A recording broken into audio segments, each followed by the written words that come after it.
안녕하세요. 오늘도 사금의 시간 함께해서 감사합니다. 오늘은 마태복음 4장 12절에서 17절 말씀입니다. 예수님께서 사역을 시작하는 장면을 보여주고 있죠. 그리고 그 의미를 설명해주고 있습니다. 크게 요한과 예수님과의 관계를 통하여서 또 예수님께 시작하는 장소를 통하여서 사역의 시작과 의미를 보여주고 있는데요. 하나씩 살펴보도록 하죠. 요한이 잡혀가고 갈릴리로 물러나십니다. 그리고 지역을 좀 돌아다니시다가 비로소 사역을 시작하시죠. 사역의 시작은 어떤 설교로 시작하십니까? 회개하라 천국이 가까웠다고 하는 요한이 했던 그 설교로 시작하십니다. 이것이 본문의 내용이죠. 이거의 의미는 뭘까요? 여러분, 요한이 잡혀갔어요. 그때 예수님은 어디 계셨죠? 헤롯에게 잡혀갈 때 요한 근처에 계셨잖아요. 세례 받으시고 그리고 광야에서 시험 받으시고, 그러니까는 그 예루살렘 지역에 있으셨단 말이에요. 그 언저리에. 그러니까 그때 요한이 잡혀갔어요. 예수님께서 그 근처에 계실 때. 그럼 여러분, 요한의 제자들은 어떻게 생각했을까요? 요한이 예수님에게 저가 불세를 주신 이시다, 나보다 더 큰 사역을 하신 이시다, 뭐 이렇게 얘기를 했으니까 이제 우리를 누가 이끌지? 예수님이 이끌어주지 않을까? 그럼 예수님께서 우리를 이끌어서 더 큰 사역을 하신다고 했으니까 요한은 좀 꺼내주지 않을까? 이런 생각과 관심 같은 걸 가졌을 거 아니에요, 그렇죠? 그럴 수 있잖아요. 근데 그때 예수님께서 어떻게 하세요? 갈릴리로 물러나십니다. 이거는 서울 근교에 있다가 고향인 남해 같은 데로 내려가신 거예요. 그러니까 너무 멀리 가버리셨잖아요. 그러니까는 언뜻 도망갔나? 이런 생각이 들 수 있는 행동이었단 말이에요. 그렇죠? 가버리세요. 근데 거기서 무엇을 하시죠? 거기서 사역을 시작하십니다. 근데 어떤 사역을 시작하세요? 요한이 했던 그 사역을 계승하시는, 회개하라 천국에 가까라는 그 메시지 전하는 사역을 시작하시죠. 이 모습을 보여주는 것이 오늘의 본문입니다. 그래서 우리는 이것 중에서 뭘 할 수 있어요? 예수님께서 요한 자체와는 거리를 두시고 요한의 사역을 계승하시는 모습을 보여주고 있습니다. 사실 이게 마태복음에서만 좀 자세히 나와요. 다른 데서 그냥 좀 더 요한하고 그냥 예수님께 시작할 때 이렇게 표현하는데, 그러니까 그 유대인들은, 마태복음 유대인들 대상으로 쓰여있잖아요. 유대인들은 요한과 예수님의 관계에서 조금 더 자세히 알고 있었고, 조금 더 궁금증, 그때 도망간 거 아니야? 이런 게 좀 있었을 수 있죠. 그냥 상상력으로는. 그걸 좀 설명해주고 있는 거죠. 예수님께서는요, 요한이 잡혀간 문제를 해결하거나 요한의 제자들을 이끄실 생각은 없으셨어요. 거기서 예루살렘에서 곧장 사역을 이어서 시작할 생각이 없으셨어요. 그건 예수님께서 원하시는 게 아니었어요. 그걸 선택하지 않으시고요. 예수님께서 하셔야 되는 사역을 여기서 시작하시는데, 그러니까 뭐예요? 요한 자체와는 거리를 두시지만 요한의 사역은 계승하시는 모습을 보여주고 있는 거죠. 그래서 그냥 큐티적으로 묵상해 보면 때를 분별하는 것에 대한 우리가 묵상을 해볼 수도 있겠죠.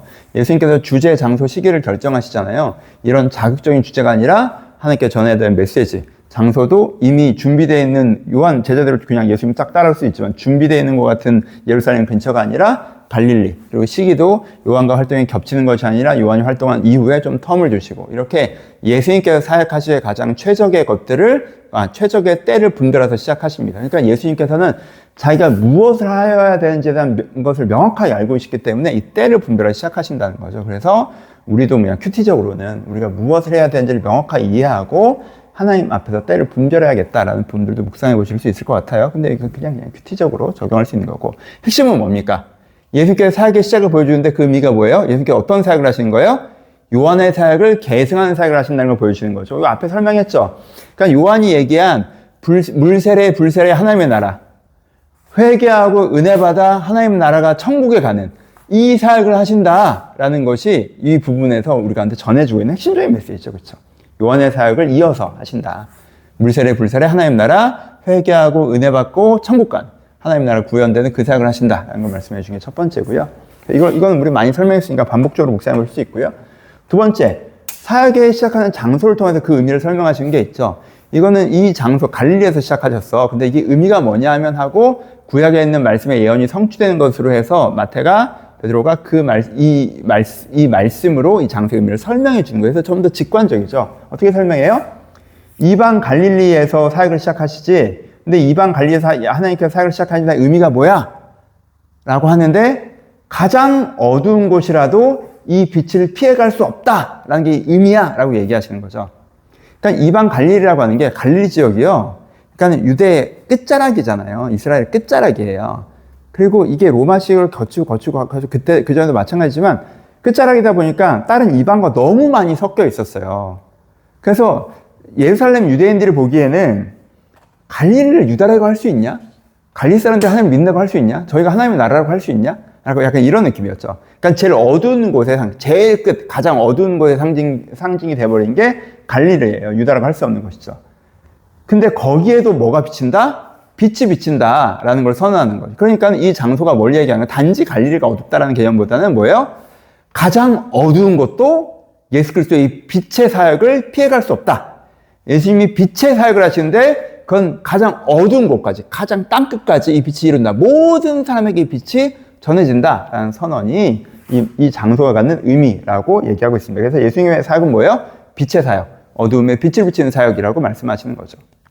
그래서 반복되는 얘기인데 저 표현이 좋아서 사망의 땅 그늘에 앉은 자라고 얘기하시는 분들 있죠. 근데 사망의 땅은 뭐예요? 이 땅에 앉아 있으면 죽어요. 이게 밑에 이게 죽는 땅이야. 이게 죽음이 막 올라오고 있어. 이게 뭐예요? 이게 식물의 이미지로 생각하셔야 돼요. 이 땅에 내가 심겼는데 여기는 내가 이제 뭐 나무야. 근데 사망의 땅에 심겼어. 이거는 땅에 이런 게 내가 살 수 없다. 난 말라 죽을 거야. 약간 이렇게 되는 거죠. 그늘에 앉은 자 뭐예요? 내가 뭐 꽃이야. 근데 햇빛이 하루 종일 안 드는데 난 햇빛이 하루 8시간 피는 꽃인데 하루 종일 햇빛이 안 드는 그늘에 있어. 그럼 난 죽는 길밖에 없는 거야. 여러분 이 이미지 정말 좋지 않아요? 내가 내 삶을 바라볼 때는 죽는 길밖에 없어요. 오늘 살아있지만 여기 계속 있으면 그냥 죽는 거가 내일이야. 근데 나에게 뭐가 비친다? 하나님 예수 그리스도의 빛이 비친다. 이건 햇살 같은 거란 말이에요. 단지 밝은 게 아니라 나에게 온기를 주고 생명을 주고 양식이 되는, 그렇죠? 그 빛이 비춰져서 나를 살리신다라고 얘기하는 거죠, 그렇죠? 그러니까 예수님의 사역이 빛의 사역이다라고 하는 것이 예수님의 사역을 설명하는 두 번째 의미입니다.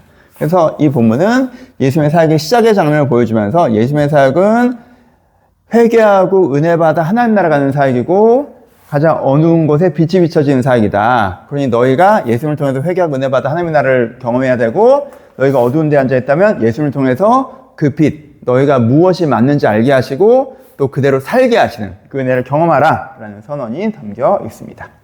적용하죠. 저는 개인적인 적용으로는 이 빛 대신 주를 적용해 봤습니다. 이 빛에 이건 햇살이거든요. 그냥 쨍 하는 게 아니라 전기불 같은 게 아니라 햇살, 이 빛의 따뜻함. 저는 좀 묵상해 봤습니다. 되게 하시는, 잘하게 하시는. 햇살이 비추면 그 햇살을 받고 이렇게 식물들이 자라잖아요. 예수님이 하나님의 사랑이 우리가 내 햇살이 되시잖아요. 그래서 제가 오늘 하나님이 저의 햇살 되십니다. 제가 뭐가 맞는지 아는 것만으로는 살 수 없는 자리인데 하나님께 이렇게 저를 따뜻하게 비춰주셔서 제가 할 수 있게 됩니다. 라는 고백들을 해봅니다. 여러분, 뭐가 맞는지를 아는데 못하게 되면 그냥 더 힘들잖아요. 우리가 죄를 직면할 때 의기소침해지는 건 그게 해결될 거라는 생각이 없을 때 되는 거죠. 그러니까 따뜻하지 않은 빛은요 사실 우리 가운데 너무 좀 별로예요. 맞는 걸 가르쳐 줄 땐 그게 된다는 희망까지 줘야 그 맞는 게 진짜 맞는 게 되잖아요. 근데 하나님은요 희망까지 주십니다. 그러니 여러분들 뭐 너무 갑자기 설교처럼 됐는데 여러분들의 문제를 좀 이 과정에서 좀 느끼셨다면 그거를 하나님께서 아름답게 이루실 것까지 믿으세요. 그렇죠? 예수님께 뭔가 지적하시려고 뭐 알려주겠어요. 그렇죠?